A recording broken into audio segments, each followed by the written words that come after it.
Welcome back to the Max Reality. If you've seen my face before, then you know the drill, but if you're new here, I love talking all things reality TV, and today we're doing something new on the channel, and I'm gonna go over all the different shows I watched last month in January. This is gonna be my new monthly series where I talk about all the different shows I've been watching in the month. I decided to start this series to help me with my accountability for actually tracking the shows I watch in a year. If you've seen my videos before, for the past 2 years, I've tried ranking all the shows I watched in the year, but both years I didn't actually track the shows. Just at the end of the year, I sat down and I looked through some of the streaming services, looked through lists of shows that had aired that year, looked through my own YouTube videos, and compiled the shows that I knew I had watched. But I'm always missing some, and I always told myself, this is the year I'm going to track them. This is the year I'm going to track them. And this year, 2025, I mean it. So I'm hoping these monthly videos will help my accountability for that. I'm using an app that I found called Tracked to do this. It's kind of similar to Letterboxd, except it also has TV shows in there. And I am only using it to track the reality TV shows I watch. So I'm not putting anything else in there. No other TV shows, no movies, just reality TV that I'm watching in 2025. I'm also not putting when I'm rewatching stuff for shows, meaning I always watch Shark Tank, for example, twice. I watch it once for fun, and then I watch it once to take notes. Now, if I'm rewatching a show I haven't watched in years to make a video, I am gonna log that, but if it's just a pure, rewatch for notes, I'm not putting all that in there, because then that would be more ridiculous than all these numbers are already gonna be. So with all that said, let's just get into it. In January of 2025, I watched 22 different shows, 131 individual episodes, which equaled 5,532 minutes of reality TV watching time. I want to pretend like I'm surprised by any of those numbers, but I am 100% not. My partner was like, "What do you mean?" But I'm one of those people who, if I'm doing something, I'm usually also watching TV. If I'm cleaning the dishes, I'm watching TV. If I'm doing laundry, I'm watching TV. If I'm playing a video game, I'm also watching TV. TV is it's always been that way my whole life. I love having TV on in the background. And that's how in that ranking system that I do for my yearly videos, shout out to that, I have that section of great to watch while doing something else, because I am a pro at that. That's my favorite thing to do. You know when it's a good reality show, when I'm yeah, it's a show that I exclusively actually watch. I won't watch it while I'm doing something else. I will only watch it if I actually have time to sit and watch it. That's how I know that I'm really into a show. The show that I watched the most episodes of in January was House of Villains with 21 episodes, because I binged all of season 1 and 2. We will talk about more of that in a second. And the show I watched the least episodes of actually had a tie. It was Wall of Chefs, and that's just because I finished it. There's only 2 seasons, and somehow just 1 episode made it into January. I'd finished the rest of it in December. So that's why that one is. And the other one is The Bachelor, and that's because there only has been 1 episode in January. Now we're going to talk about all the different shows that I was watching. The first little grouping of shows I'm going to just kind of list off and not really get in depth with is the shows that I already had mentioned in my 2024 year-end review. If you want to hear me talk more about them, definitely go check out that video. But since I've already yapped about them quite a bit, I'm just going to go through them. The first one is very obvious if you've spent any time on my channel, and that is Shark Tank Season 16. If you're not in the know, I recap the episodes every week. I will link the playlist for the current season, so you can go check that out if you want to. We also had Wall of Chefs Season 2, Restaurant Startup Season 3, Hell's Kitchen Season 23, Head Chefs Only, Below Deck Sailing Yacht Season 5, 90 Day The Last Resort Season 2, 90 Day Before the 90 Days, Season 7, Married to Medicine, Season 11, Real Housewives of Potomac, Season 9, Real Housewives of Beverly Hills, Season 14, and Real Housewives of Salt Lake City, Season 5. Again, if you want to hear me talk more about those, go check out my 2024 year-end review video. I will say some of these I kind of regret putting in the year-end review, and I'm even debating maybe re-ranking them in the 2025 review and kind of fixing what I did in all the way back in 2023 by putting them there in the first place, because that's why I felt the need to rank some of these. Even though I'd only gotten to 1 or 2 episodes, I was like, well, I ranked that other season the year before, so I need to rank this season. I don't want there to be a gap. I don't know. It's something I'm thinking about, though, if anybody cares. And now moving to the second half of the list, which is shows I did not talk about in the 2024 recap, obviously. So this first one is honestly kind of a controversial pick to put in the list, and I really want opinions on whether or not I should leave it in going forward for all my rankings and stuff. So it is The Dark Side of Reality from Vice. It was the documentary series they did a while back where they were talking about more in depth the darker side of things that happened on certain reality TV series. And while it is a documentary, I did put it in this list just because it has all the reality TV stars on there. It just is about reality TV. But I've gone back and forth with myself on it a lot if it should actually be there, because the shows that I do have in there, I plan to put all of these in the year-end review. That's why I'm doing the tracking, like I said earlier. So I really would love to hear other people's opinions on if I should take this out or not, because I can see both ways and I just can't come to a decision. Next, we have a little subcategory of shows that already existed or older shows, but I found for myself for the first time in January. As you can see, I love lists. I love categories. I love subcategories. Anyway, the first of which is House of Villains. Listen, y'all, I'm speechless. I was speechless. How I just now watched this show is incredible to me. Part of it was because when it first aired, I couldn't find a way to watch season 1 while it was airing, and I got very frustrated about that. And then I had heard from a couple people after season 1 started, they were like, it's not great. And I honestly had kind of forgotten about it. But I was looking for something to watch one day, and I was like, whatever. It can't be that bad. There's a bunch of reality people that I love that are on this show. I'm sure it'll be a good time. And I loved every second of it. The minute it was over, I was just heartbroken. Such a good show. I cannot believe any singular person ever said to me that it was fine. I don't remember who it was, because if I did, I would be going back to them why were you trying to block me from one of the greatest things I've ever witnessed? I loved it. I loved Joel McHale. I love how campy everything is with the production of just everything. The whole chairs flipping back.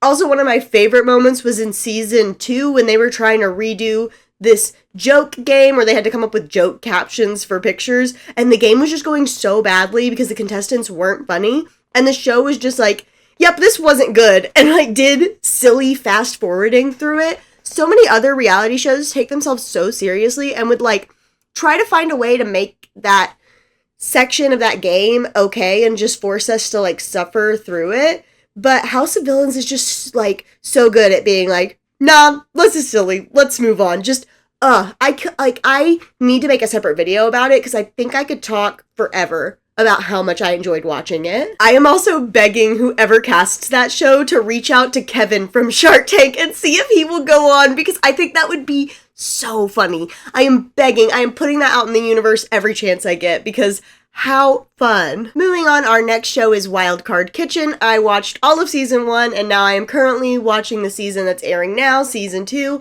and I love this show. It's culinary poker is what they call it if you haven't heard of it. The host deals these different cards out, and it determines how they cook, the dish, the amount of time, different things like that, and then all the chefs get these wild cards that they have to play.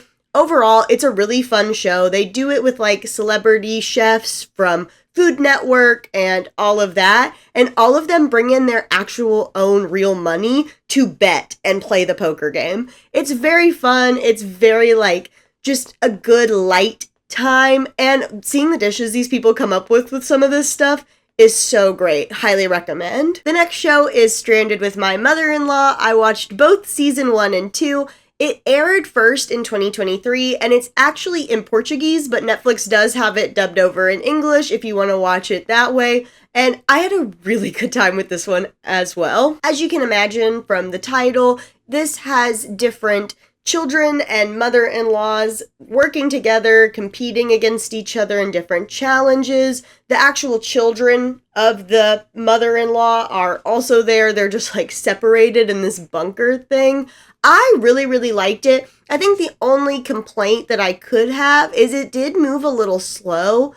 I personally don't mind it, but I do think other people would mind it. It wasn't very, like, quick. A lot of the conversations would kind of drag on for a while, but as somebody who's kind of nosy, I liked it. I felt like I was really getting to see full conversations and see what happened without it feeling like really edited and like, is that exactly how that conversation went? But at the same time, it can kind of make the show drag a little bit, but I kind of liked that. It was a nice change of pace after watching like House of Villains and some faster shows.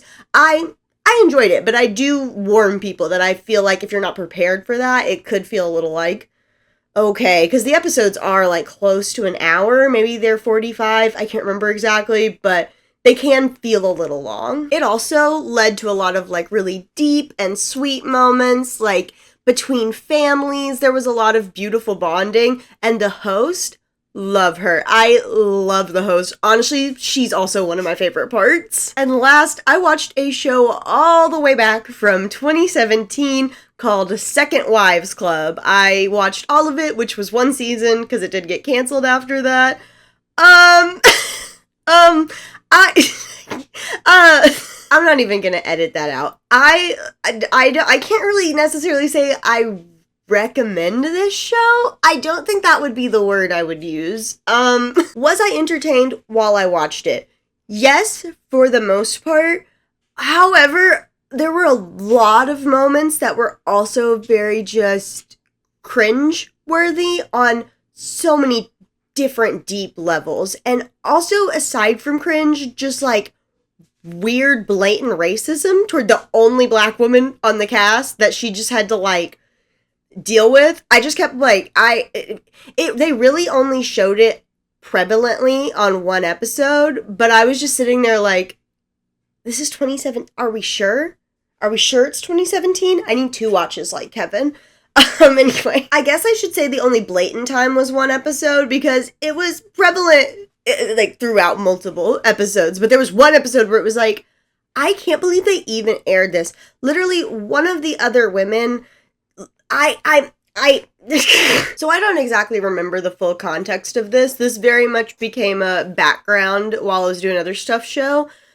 So I don't think this was actually shown on camera. I think what happened was this was a previous issue between the 2 castmates from before filming, in which the white castmate said that she wanted the black castmate to teach her how to make fried chicken. There were also some other remarks that I don't really remember, but were equally on that same level. I really wish I could remember some of the other ones. That one made me black out a little, though, because, I mean, and this wasn't, like, late in the season. This is, like, episode 2 or 3. I can't quite remember. And mind y'all, she is the only black castmate. And in my personal opinion, it didn't really feel like any of the other castmates really validated why she was upset or really stood up for her in any real tangible way. And the poor girl just had to be like, it's okay, like, I forgive you. And I felt so bad for her. And her storyline continued to get sadder. And I can see why the show maybe didn't get a season 2. I can see. I can see. Out of everyone on that cast, though, I do hope that woman is okay. I hope she is thriving, because she deserves so much after what I saw her go through on that show. Let's move on. I only had one show that was brand new, premiering for the first time in January of 2025, and that was Wags to Riches on Netflix. This is the show that made me end up going and finding Second Wives Club. So yeah, as far as Wags to Riches goes, I've seen a lot of different opinions on the internet about it. I did binge this show in like a weekend, again, while I was like cleaning and doing stuff. And for the most part, I had a lot of fun. I truly and deeply feel like the main problem within that show was Jules. I don't know why they had that woman on that show. I just like, I can't quite understand it. I really think if you could just take every bit of like the drama and toxicity and racism and all that with her, the show would have been a lot better. Like, yes, Sherelle is a mean girl, but I don't think that makes a bad show necessarily, if that makes sense. Especially kind of toward the end of the season when they were having group get-togethers that was pretty much everyone minus Jules. They were really fun to watch, and you were seeing like relationships develop in interesting and fun ways. And I personally think that if they did a season 2 with the same cast minus Jules, I think it would be fun. I think we could have a good time, honestly. I think my favorite cast members to watch were probably MJ, Sade, and Stoney. I think they were my standout favorites from the season. And our last subcategory is going to be shows with 2 or more seasons, and obviously these are shows that weren't new to me. First up, we're going to talk about Dog Eat Dog. I watched a couple episodes from both season 1 and 2, so I could make a video talking about it. So if you want to hear more about my feelings, opinions, more just about the structure of Dog Eat Dog, definitely go check out that video. Next, the reboot of Kitchen Nightmares came back in January, giving us a season 2, and this season is all themed Road to the Super Bowl, so he's only doing restaurants in the New Orleans area. I've talked about the reboot of Kitchen Nightmares when it first came out, and I like Kitchen Nightmares. It is what it is, but it just is never gonna live up to the original UK Ramsay's Kitchen Nightmares. If you have not seen it, please do yourself a favor and go and watch it because it's just so good. Number 1, you have young Gordon Ramsay, which is just so fun. Like, he's not really crazy famous yet. He's not like the Gordon Ramsay yet, but he does have some level of fame, and he's just so fun to watch at that age. And also, I just feel like the formatting of that show was better. That's something I've complained about with the new Kitchen Nightmares. It feels like we don't actually get as much content or like things happening in the episode as we used to get. It feels like things get really stretched out, like trying the food gets really stretched out, and we don't get to see as much different activities happening, if that makes sense. But I love Gordon Ramsay, and I watch pretty much all his shows. Even if they're not my absolute favorite, I still get a kick out of them. I love Kitchen Nightmares. I think the only show that's one of his like current shows that I don't watch is Next Level Chef. I tried to watch the first season and I did not like it. Maybe I'll try again sometime, but I watched the first couple episodes and I wasn't about it. Next, Deal or No Deal Island also came back in January with their second season, and I really like Deal or No Deal Island. I did a huge video on season 1 because I had a lot of fun watching it. I got introduced to Boston Rob because of Deal or No Deal Island and dug into all his lore and just became such a huge Boston Rob fan because of Deal or No Deal Island season 1. It was just also great. I'll say though, I was worried season 2 wasn't going to be as good, and I am happy to say I have been proven wrong. I am really, really liking season 2. I love that they brought Parvati on. I love that she was just on The Traitors too and then did this, because you can tell she is just extra sharp. She is ready, and I love watching her, so I'm very pleased about that. I also feel like the game of Deal or No Deal at the end of the episodes is better. They're having them open 4 cases instead of 6 to start out with, and I feel like it makes that game run a little better. So all of that, 10 out of 10, definitely recommend. My only gripe with the show still is the same gripe I've had from the beginning, which is last season they did this whole thing of like, who is the banker? Who's the banker? Who is he? And then the big reveal was that it was Howie, and he was there for the last episode for the final game of Deal or No Deal, like playing in person. So this season they decided to continue that idea, and now the banker is a woman, and who is she? Who is she? Who is she? I hate that. Please, Deal or No Deal Island, please stop doing this. Please just make the banker less of a like, who is it? Just, he's an entity. It's an entity. It's God. I don't know. I hate the whole, like, who do we think it is? Because it doesn't matter. Anyway, I'm not going to go on about this forever, I promise. Speaking on The Traitors and Boston Rob, another show that came back in January was The Traitors for season 3, the US version. And within that, Boston Rob is being brought back to our screens on The Traitors. The Traitors is one of my absolute all-time favorite shows. I have loved it since season 1. Immediately became a huge fan and got hooked. And I am also really loving this season. I really like the cast they've picked. And just, again, the Traitors structure is just so fun. I am always hooked. I'm always having a great time. It is in my category of shows that I do not watch while I'm doing something else because I love it. That is my special Traitors time. Things can't bother me during that time frame. Spoiler alert, if you are not caught up all the way through episode 6, you can just skip ahead to the time I have up there because, oh my gosh.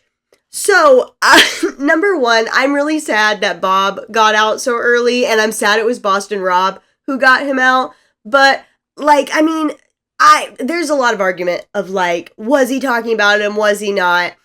I don't care. What I personally think about that whole situation is I think Rob should have tried harder to get Dylan to be the spearhead of that again, instead of him having to take such a bold stance on it. I think he did try some, but I don't know. It just made me so scared for Rob when he did that, for good reason, because, like, now, as I was scared of, that put people being like, I think he's a traitor. And then he does other things that I feel like hint to him being a traitor, but that just is how he plays hard. That's one thing you can say about Boston Rob. He plays hard. Like he said in one of the episodes recently, he likes to fly close to the sun. And honestly, it's why it's fun to watch him. You're on the edge of your seat, you're not sure, but then somehow he ends up making it work out. Like the most recent episode when, by the skin of his teeth, that man made it through the round table. Incredible TV. I was literally like holding my breath the entire time. Fantastic episode. Truly, this is probably another show that I should make its own separate video on when the season ends because I am having so much fun. I am living. Although, during this last couple episodes, while I have been living and there has been a lot of fun and good gameplay, the bad gameplay has been making me want to lose my mind. Danielle, I can't start thinking about what has been happening with her. Like, it leaves me speechless. It's truly kind of hard for me to articulate it.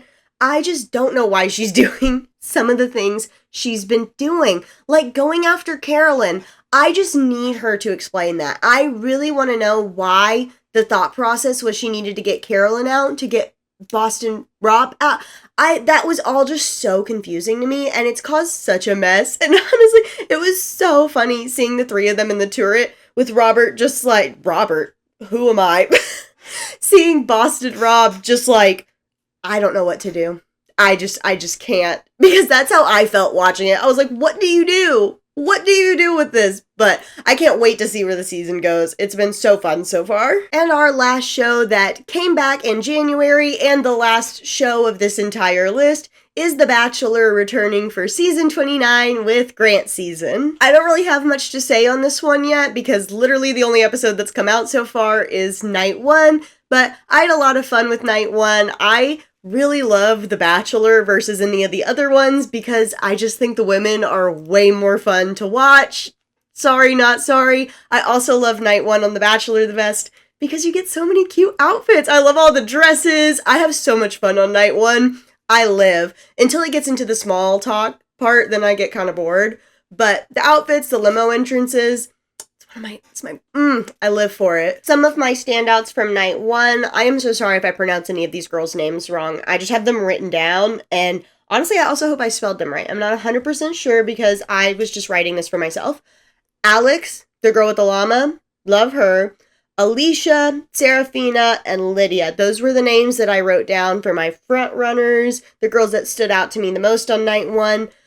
Part of it is usually just like my own bias opinion, not necessarily who I think he's gonna pick. These were just my girls. These are the girls I really liked to watch. Also, shameless plug, I live stream The Bachelor every Monday. It's not the world's best quality stream, but what's really quality is the people who come in and comment. We have a really fun, cute time over there for the most part, I would say. So if you're ever looking for people to chat with while you're watching, or if you need somewhere to watch it, you can check me out over on TikTok. We are there every Monday that The Bachelor is airing, so. And that is a wrap on all the different shows I watched in January of 2025. If you made it this far in the video, thank you so much. It means a lot to me. If you liked the video, don't forget to like it down below. If you like reality TV, Shark Tank episode recaps, Shark Tank product reviews, any and all of that, maybe check out the channel and subscribe. It's a good time over here, and I'm trying to get to 1,000 subscribers before the end of the year, so if you want to help me out with that,